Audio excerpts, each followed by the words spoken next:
Namaskar, welcome to Honest Astrology YouTube channel, and today I'm going to talk about one of my most favorite yogas, which is Rahu in the 6th and Ketu in the 12th. This yoga is called Moksha yoga. This is a highly spiritual but a loaded yoga, and I'll tell you why. So let's first understand what is the 6th house. 6th is the house of debt, enmities, routines, service, all things which Rahu is excellent at handling. Okay. So Rahu is the commander of the demons. Okay. He is a warrior planet. So he does a great job in allowing the native to conquer this. And 12th is the house of spirituality, moksha, escape, tirthasthan. And Ketu is very happy with all these things because Ketu is a monk. And most important, Ketu gives the greatest gift ever, which is moksha.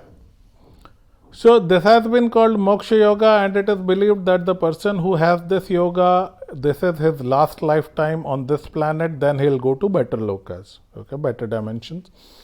And in my experience, I've seen this, that these people tend to be highly spiritual, and they often have this subconscious desire to, go get rid of the cycle of birth and death.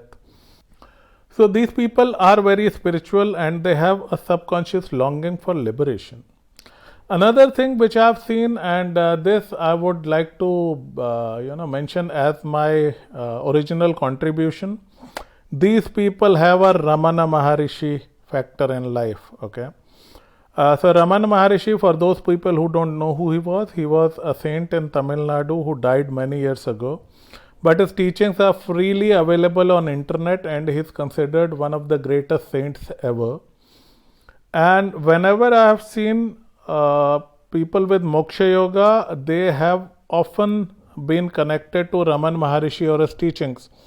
And for some reason, I think Ramana Maharishi is the patron saint of Moksha Yoga people. So if you have this yoga in your chart, just Google Raman Maharishi, read his teachings. I wasn't able to understand them. I don't think I am fit for enlightenment or moksha in this life. But if you have this yoga, you will find those teachings very, very beautiful. Another thing which I have seen is that they are protected by nature.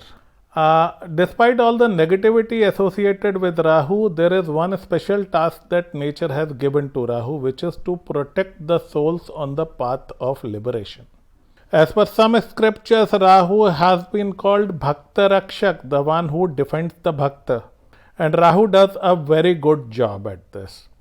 So one thing I have seen, if a Moksha Yoga native is being tormented by somebody, after a while the tormentor would disappear. Reason being, nature does not want the native to retaliate and accumulate bad karma.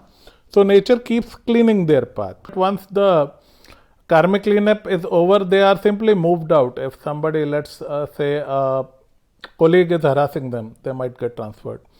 A boss is bothering them, he might quit and join another job. So Rahu takes care of the adversity, and nature discourages these people from creating further bad karma or entanglements. Another thing, they usually have a tough life.